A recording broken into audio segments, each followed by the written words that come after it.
They gathered around. Elite military snipers all. The target stood at a distance they called impossible.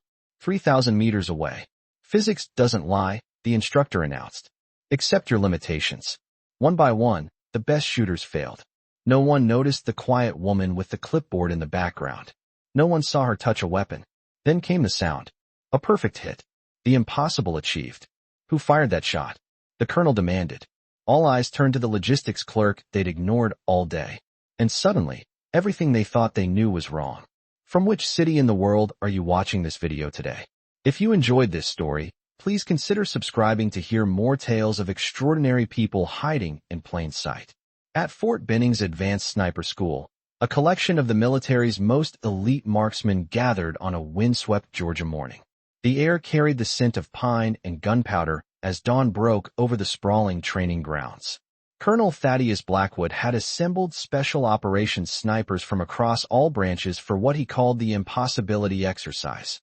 His weather-beaten face showed no emotion as he surveyed the assembled men, all hand-picked from units that did not officially exist. A target stood at an extraordinary distance, 3,100 m, far beyond what most considered a realistic engagement range. Wind flags whipped chaotically along the course, their erratic movements suggesting shifting air currents that would challenge even the most sophisticated calculations. "Gentlemen," Blackwood announced through a megaphone, his voice carrying across the hushed range. "This target represents a theoretical limit. I don't expect hits. I expect you to understand your limitations. In real-world operations, knowing when not to take the shot is often more important than taking it." In the background, Vesper Adair moved silently between equipment cases. Early 30s with unremarkable features and mousy brown hair pulled back severely. She wore logistics staff credentials that dangled from a lanyard around her neck. No one noticed how carefully she observed each shooter's approach, how her eyes tracked wind indicators, or how she occasionally made tiny notations in a worn field notebook. She was furniture, part of the background machinery that made these exercises possible, but never worth acknowledging. The arrogance of the instructors was palpable as they prepared for the exercise. "What a waste of government ammunition," one muttered loud enough for all to hear. Others nodded in agreement. Master Sergeant Dorian Kieran stepped up to the firing line first. A legend among the snipers with 4 tours in Afghanistan, Kieran had more confirmed kills than anyone else on the range. His presence commanded respect, and younger snipers crowded behind him, eager to learn from his technique. "Watch and learn, boys," Kieran said, settling behind his custom Macmillan TAC 338 rifle. He made a show of calculating adjustments, calling out variables as he worked. Wind speed varying between 12 and 14 knots, right to left, humidity at 65%. Barometric pressure holding steady at 30.1 inches. Vesper glanced up from her clipboard, her eyes narrowing slightly as Kieran made his calculations. Her fingers twitched almost imperceptibly, as if making minute adjustments to an invisible dial. Kieran fired. Through high-powered spotting scopes, the observers watched his round impact the dirt nearly 3 m left of the target.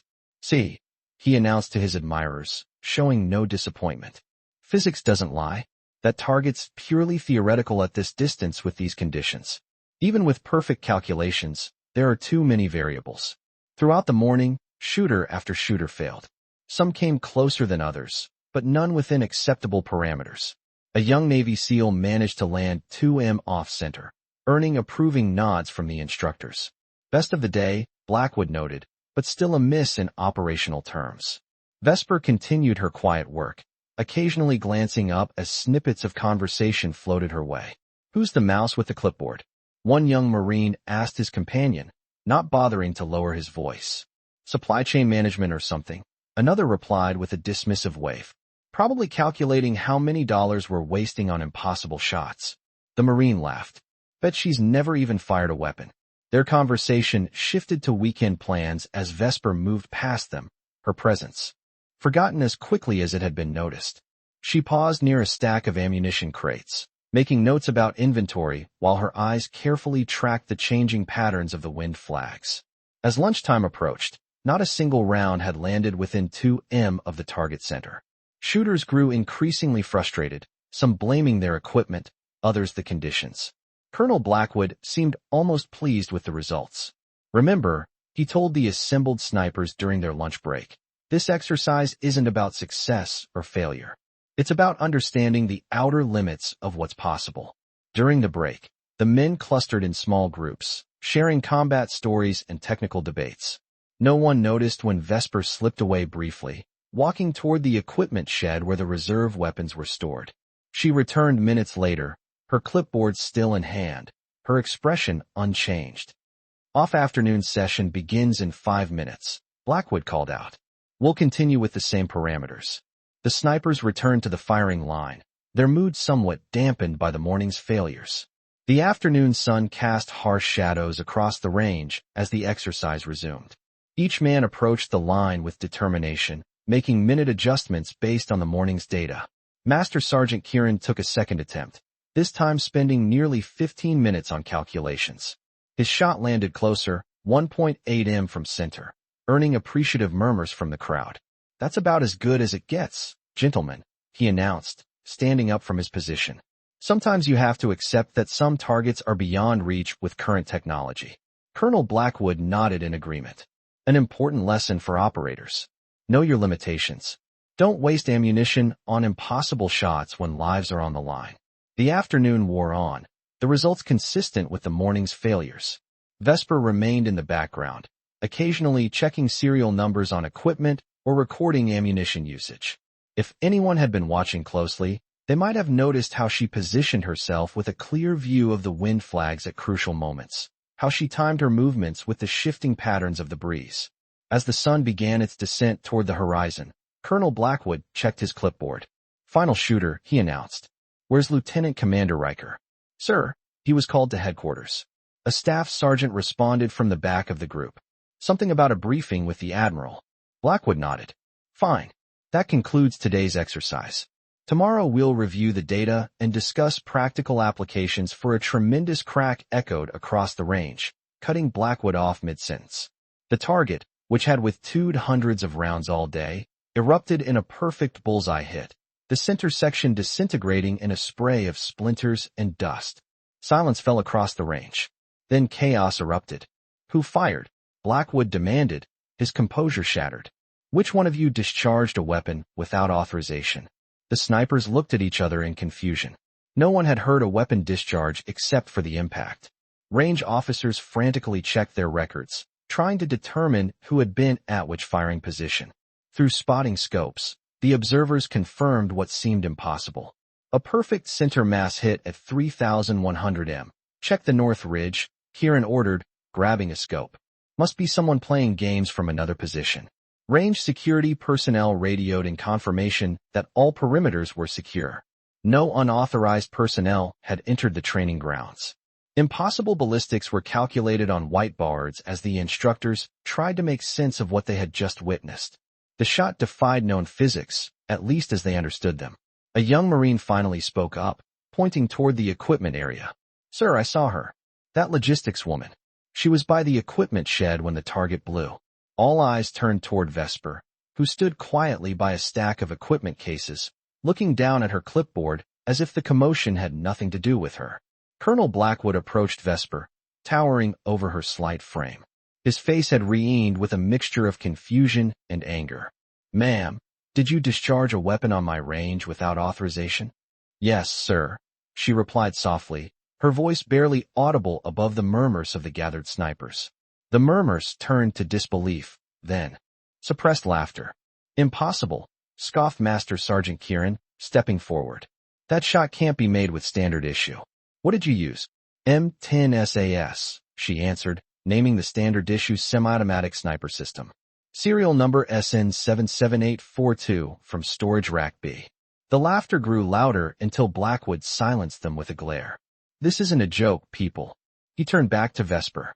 Ma'am, I need to see your credentials again. Vesper reached into her pocket and handed over her ID card. As Blackwood studied it, his expression transformed. His eyes widened, and he straightened suddenly, snapping to attention. Gentlemen, he announced, his voice now carrying a tone of respect that hadn't been there before. We have been in the presence of Captain Vesper Adair. The name meant nothing to most of the assembled snipers, but a few of the more senior operators reacted immediately. A Master Chief Petty Officer from SEAL Team 6 took an involuntary step backward. A Force Recon Marine whispered something to his colleague who let out a low whistle. For those of you without the appropriate clearance level, Blackwood continued, Captain Adair was the primary sniper for the Ghost program, Medal of Honor recipient, though you won't find that in any public record. The laughter had died completely now. Several men exchanged nervous glances. The Syria operation, one whispered to another. That was her.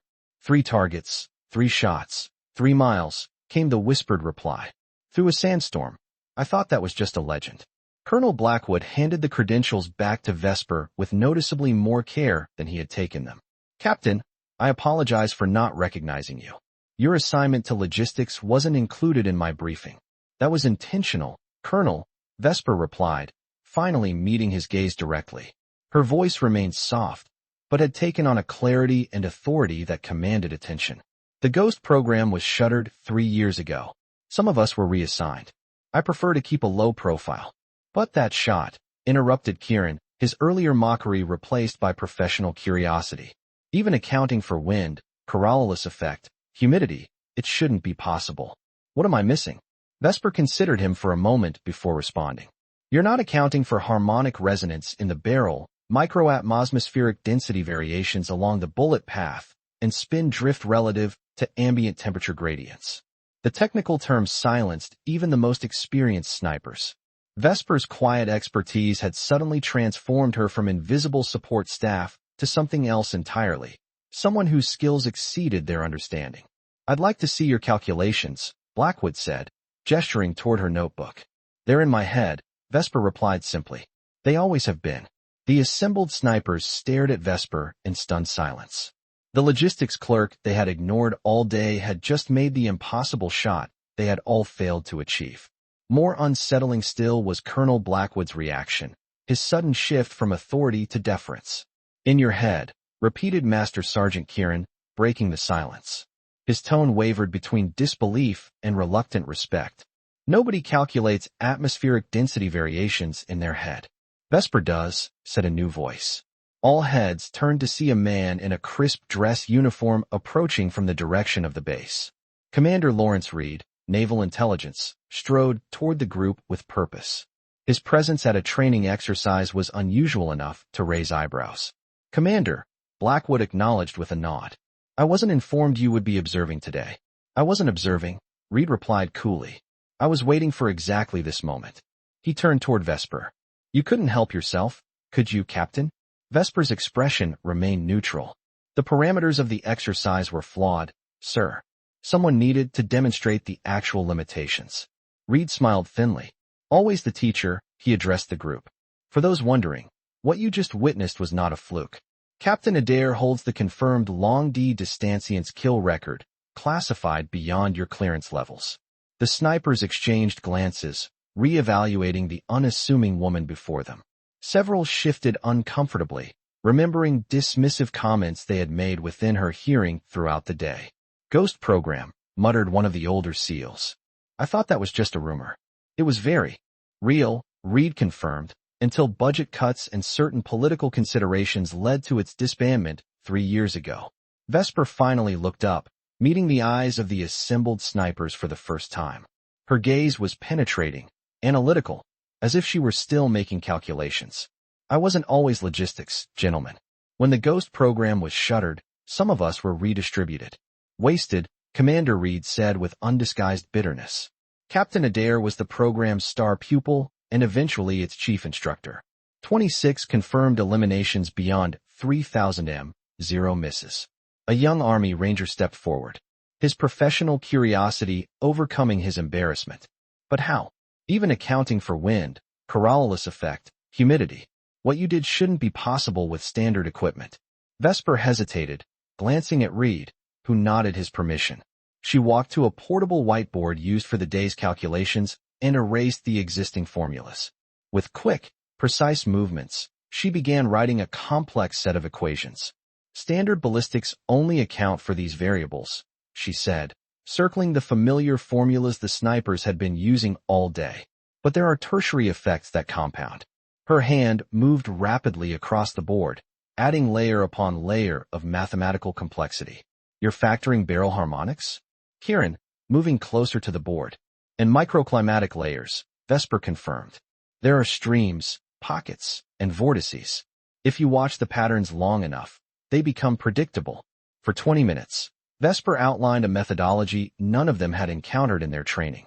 She explained how to read subtle environmental cues, how to feel the direction of heat rising from the ground, how the sound of wind through distant trees could provide valuable data points. You were all so focused on the target, you missed the shot, she concluded. True precision isn't about hitting what everyone can see. It's about seeing what no one else can. The men were silent, absorbing information that contradicted years of training. Even Kieran, the most experienced among them, looked thoughtful rather than skeptical now. Why logistics? He finally asked. With your skills, you could have written your own ticket anywhere. A shadow crossed Vesper's face. The Ghost program had casualties, she answered carefully. Some missions change you. Syria, said Reed, his voice suddenly gentle.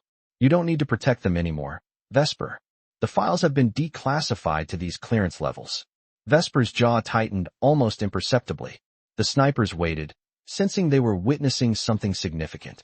3 years ago, Reed explained, a high-value target was identified in Al-Hasaka, Syria. Multiple agencies had been hunting this individual for orchestrating attacks on American personnel. The window for elimination was narrow, a 10-minute exposure with the target surrounded by civilian shields. Sandstorm conditions, added one of the senior snipers who seemed familiar with the operation. Visibility near zero, Reed nodded.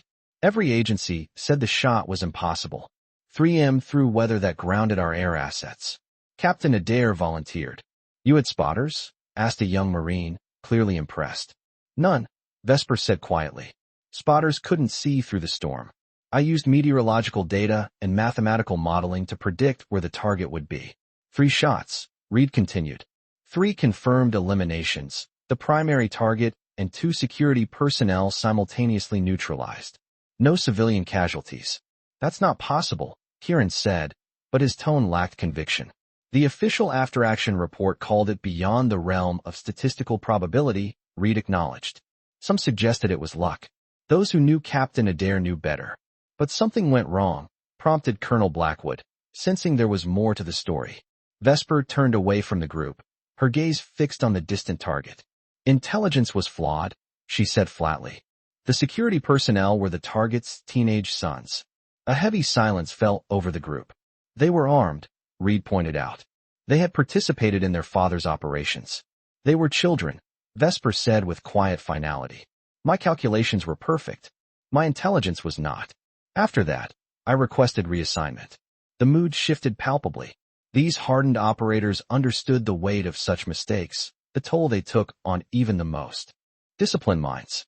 So, you buried yourself in logistics, Blackwood concluded.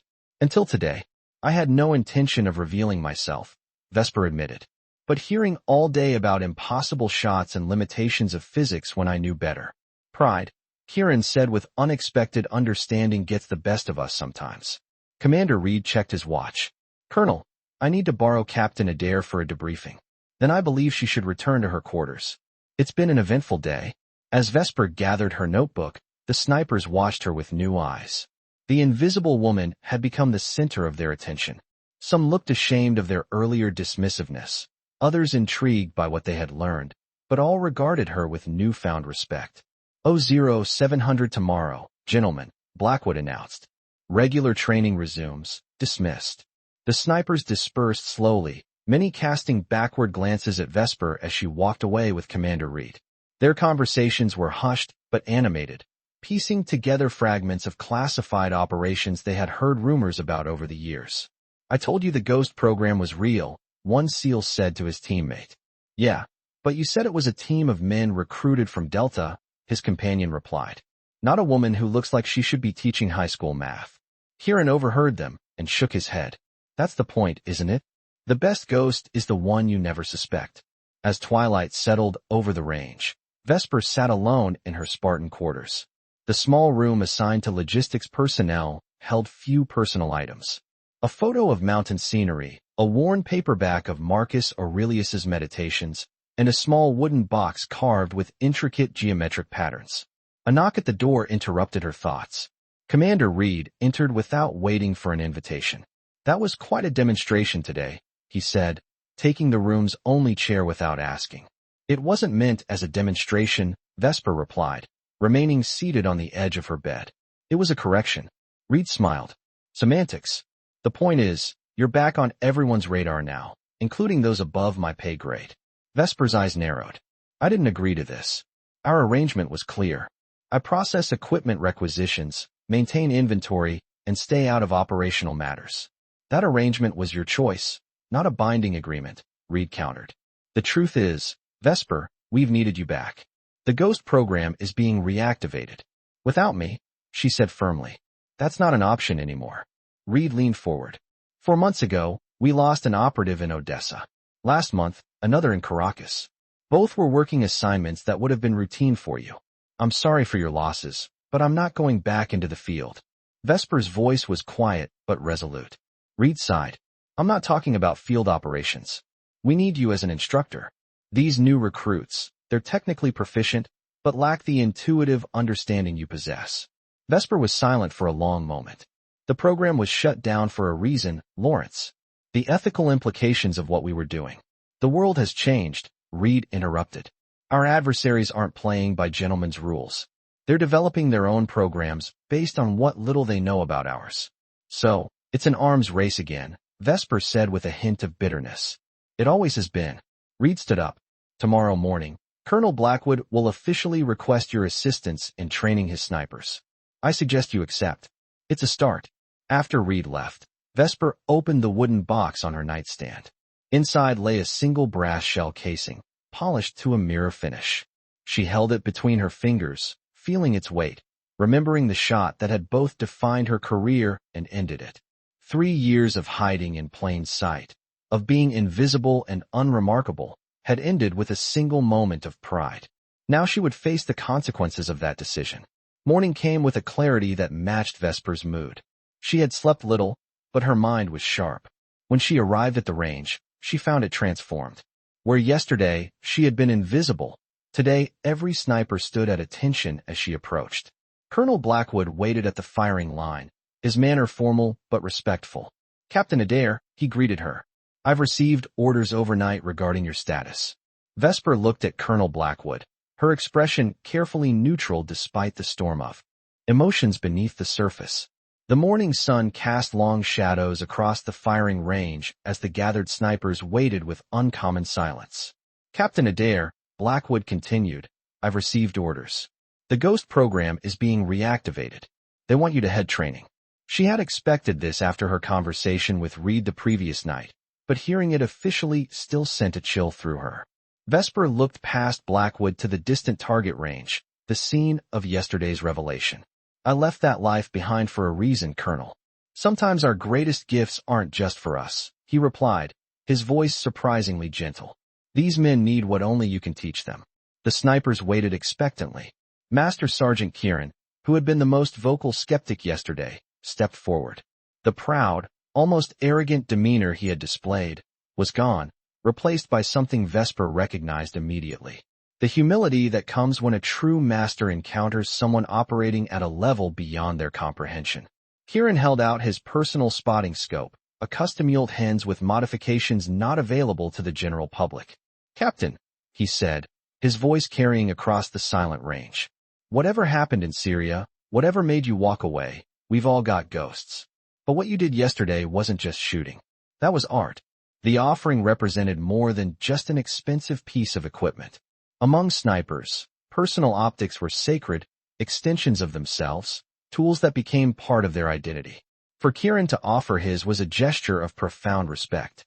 Vesper took the scope, weighing it and her decision carefully. She studied the faces of the men watching her, young faces mostly, though weathered beyond their years by combat and responsibility. They reminded her of the recruits she had trained before Syria, before she had lost faith in her own judgment. After a moment that seemed to stretch into eternity, she nodded. "First lesson," she announced, her voice stronger than it had been since her arrival at Fort Benning. Forget everything you think you know about impossible shots. A visible wave of relief passed through the assembled snipers. Colonel Blackwood allowed himself a small smile before resuming his customary stern expression. We've prepared the East Training Building, Blackwood said. Classroom space, simulation equipment, and direct access to the 1,000-meter range for practical applications. I don't need all that, Vesper replied. Just give me the men, their rifles, and access to varying terrain. Blackwood looked momentarily confused. No classroom component. Marksmanship isn't learned in classrooms, Colonel. It's learned in wind and rain and failing light. Theory has its place, but only after practice has established the foundation. As you wish, Captain. Where would you like to begin? Vesper surveyed the group. Who was closest to hitting the target yesterday? A young Army Ranger hesitantly raised his hand. I was about 1.8 m off center, ma'am. Your name? Specialist Enoch Thorne. Ma'am. 3rd Ranger Battalion. Vesper nodded. Specialist Thorne. Retrieve your rifle and meet me at the firing line. Everyone else observed silently from at least 5 m behind us. As Thorne hurried to collect his equipment, Commander Reed appeared at Vesper's side. You're accepting then, he said quietly. For now, she replied. But on my terms.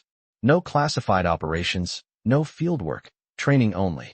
Of course, Reed agreed, though something in his tone suggested the matter wasn't settled. I'll inform Washington immediately. When Thorne returned with his rifle, a standard issue M110, Vesper directed him to take up his firing position. The young ranger moved with the fluid efficiency of someone thoroughly trained, settling behind his weapon with practiced ease. Fire when ready, Vesper instructed. Same target as yesterday. Thorne went through his routine, checking wind flags, making calculations, adjusting his scope. He fired. Through the spotters, they could see his round impact approximately 1.7 m left of center. Better than yesterday, Vesper acknowledged. Now, put your calculations aside. Thorne looked up, confused. Ma'am, your formulas are getting in your way. I want you to feel the shot, not calculate it. The young ranger's confusion deepened. I don't understand. Instead of answering, Vesper knelt beside him. Close your eyes. Tell me what you feel. Thorne hesitantly closed his eyes. I feel the ground solid beneath me. The stock against my shoulder. Deeper, Vesper urged. Feel the air moving across your skin. Is it constant? Does it pulse? Where does it come from? For several minutes, she guided him through a sensory awareness exercise unlike anything in standard sniper training. The observers watched with increasing interest as Thorne's breathing changed, becoming deeper, more synchronized with the subtle movements of the air. Now open your eyes and fire when you feel ready. Don't calculate. Just feel the moment when everything aligns. Thorne opened his eyes, but instead of immediately preparing to fire, he remained still, breathing steadily. Almost a full minute passed before he made a minor adjustment to his scope and gently squeezed the trigger. Through the spotting scopes, the observers saw his round impact just 0.4 m from center. A dramatic improvement. Thorne looked up, astonished. How did that happen? You stopped fighting the environment and became part of it, Vesper explained.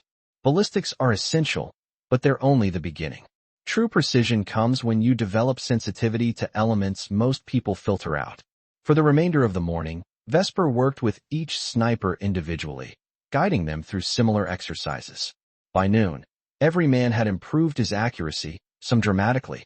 Even Kieran managed to reduce his error margin by over 60%. As they broke for lunch, the mood had transformed completely from the previous day, where there had been skepticism and arrogance. Now there was focused attention and respect. Vesper had proven herself not just with a single impossible shot, but with the ability to immediately improve the performance of already elite soldiers. Captain, Colonel Blackwood approached as the men dispersed toward the mess hall.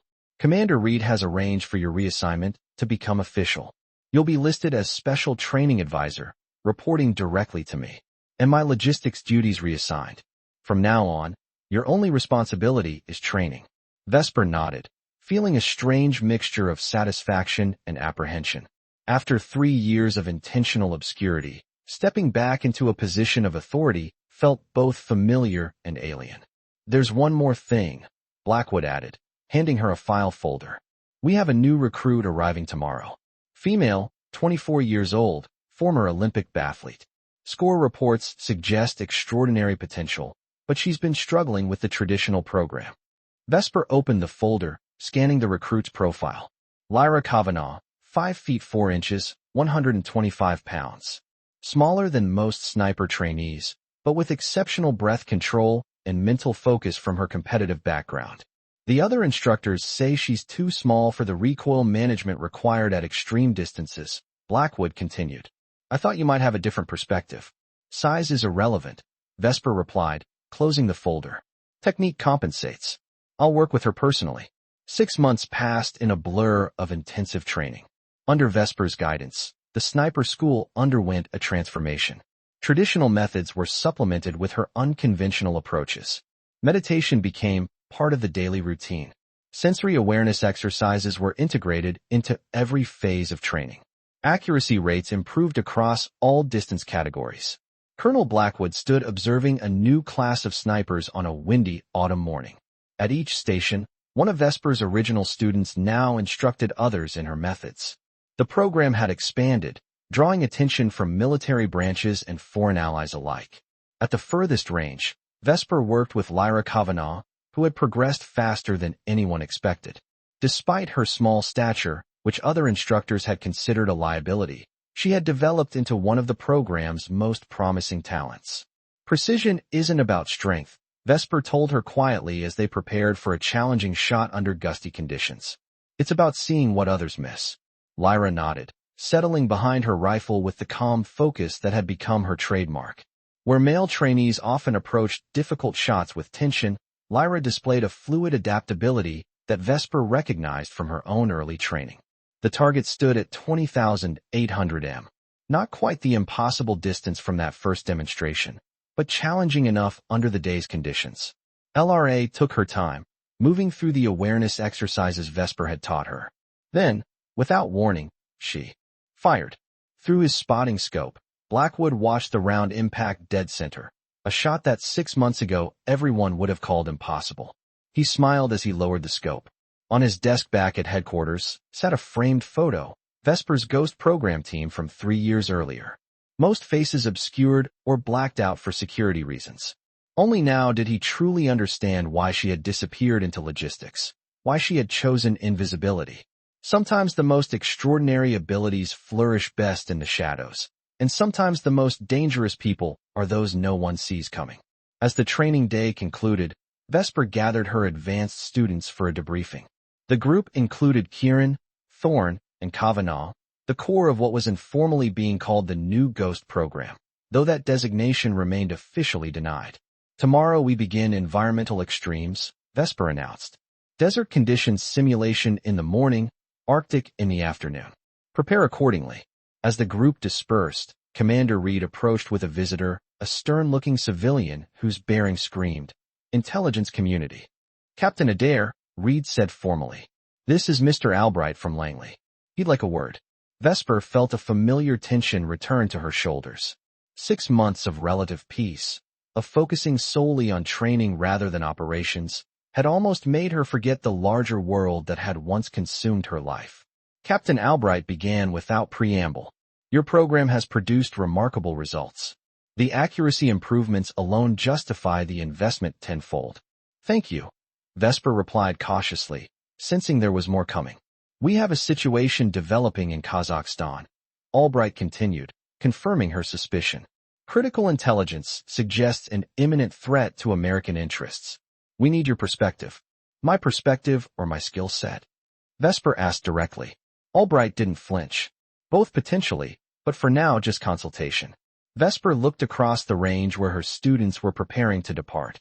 LRA caught her eye and gave a small nod of respect before turning away. In that moment, Vesper recognized something in the young woman that she had once seen in herself. Exceptional talent coupled with the burden of responsibility that such talent carries. "Consultation only," Vesper said firmly to Albright. "I don't take shots anymore." "Of course," he agreed smoothly. "The briefing is scheduled for 0700 tomorrow." As Albright walked away, Reed remained behind. "You knew this would happen eventually," he said quietly. "Yes," Vesper acknowledged. "But on my terms now, not theirs." Reed studied her face for a moment. "You've changed, Vesper. 6 months ago, you would have refused outright." She considered this. 6 months ago, I was hiding. Now I'm choosing. The difference was subtle but profound. In returning to teach others what she knew, Vesper had rediscovered something she thought she had lost in Syria. Not just purpose, but agency. The ability to decide how her extraordinary skills would be used rather than allowing others to decide for her. As the sun set over Fort Benning, Vesper walked alone to the equipment shed, where 6 months earlier, she had made the choice to step out of the shadows. The rifle she had used that day, the standard issue M110 that had accomplished what specialized equipment could not, hung once again on its rack. She ran her fingers lightly over the barrel, feeling the microscopic imperfections that most would never notice, but that she had instinctively compensated for when making that impossible shot. Sometimes the most dangerous people are those no one sees coming.